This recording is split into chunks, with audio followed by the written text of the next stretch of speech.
CTG নিউজের নিয়মিত আয়োজন চট্টলার কথা। চট্টগ্রাম সহ জাতির নানা আলোচিত বিষয়ে আমাদের সেই আয়োজন। এই ধারাবাহিকতায় আজকের আমাদের বিষয় চট্টগ্রামের বর্তমান আইন শৃঙ্খলা পরিস্থিতি নিয়ে সাধারণ মানুষের কি অভিমত। চট্টগ্রামের ট্রাফিক এবং অন্যান্য আইন শৃঙ্খলা পরিস্থিতি একটু অবনতির দিকে, বিশেষ করে ট্রাফিক সিস্টেমটা একটু মারাত্মক অবস্থা ধারণ করেছে। এই বিশেষ করে বহরদার বলেন, কাপ্তাই রাস্তার মাথা বলেন এবং বিভিন্ন জংশন এরিয়াগুলোতে আর কি সবসময় বিনা কারণে অনেকগুলো গাড়ি দাঁড়িয়ে থাকে। প্যাসেঞ্জার গাড়িগুলো, বাসগুলো সাধারণত রাস্তার মাঝখানে দাঁড়িয়ে প্যাসেঞ্জার ওঠানামা করে, কোনো তোয়াক্কা করছে না। ওখানে কোনো প্রশাসন নেই, এগুলো দেখভাল করার জন্য কেউ নেই। এখন সব কিছু না আল্লাহর হুকুমে চলতেছে রমজানের দিন। বিশেষ করে ট্রাফিক সিস্টেম এবং আইন শৃঙ্খলা পরিস্থিতির মধ্যে অবনতির দিকে আছে। আগের থেকে ইনশাল্লাহ এখন ভালোর পথে, আইন শৃঙ্খলা পরিস্থিতি আগের থেকে অনেক ভালোর পথে।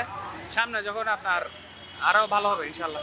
আইন শৃঙ্খলা বাহিনীর কাছে আমার প্রত্যাশা হচ্ছে নিরপেক্ষভাবে কাজ করলেই আপনার দেশে আপনার ভালো হবে, সবার জন্য ভালো হবে। এটাই এখন তো সব দেখা যাচ্ছে খুব স্বাভাবিকভাবে আছে যে সব কিছু, কোনো রকম তো উশৃঙ্খলা বা কোনো কিছু দেখতেছি না। এমনিতে সবসময় শোনা যায় যে চিন্তায় হচ্ছে বা চিন্তার কারণে মানুষও, কিছুদিন আগে শুনছিলাম যে একজনকে ছুরি আঘাতে মারা গেছে।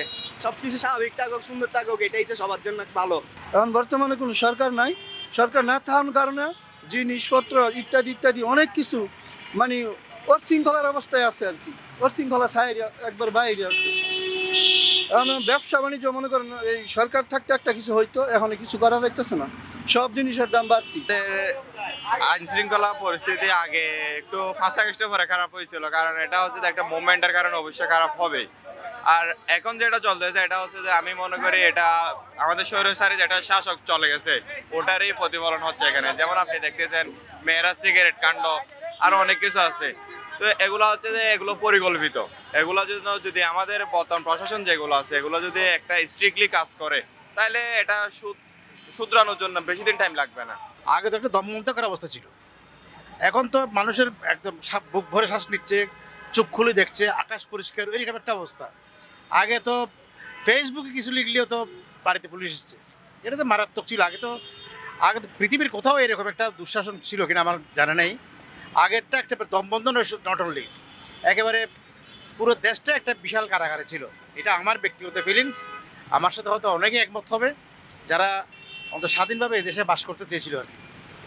আর এই যে স্বাধীনতার নামে স্বাধীনতার বেসাতি করা, চেতনার বাণিজ্য করা, এগুলো বলে বলে স্বাধীনতার পক্ষে বিপক্ষে বলে দেশ জাতিটাকে দুই ভাগে বিভক্ত করে রাখা, সেটার নতিজা হয়েছে। এখন আমরা ভালো আছি, কারণ অনেক দিনের ধ্বংসপ্রাপ্ত একটা জিনিস গড়ে উঠতে তো একটা সময় লাগে, তো সেই সময়টা আমরা কিছু সহ্য করতে হবে আর কি।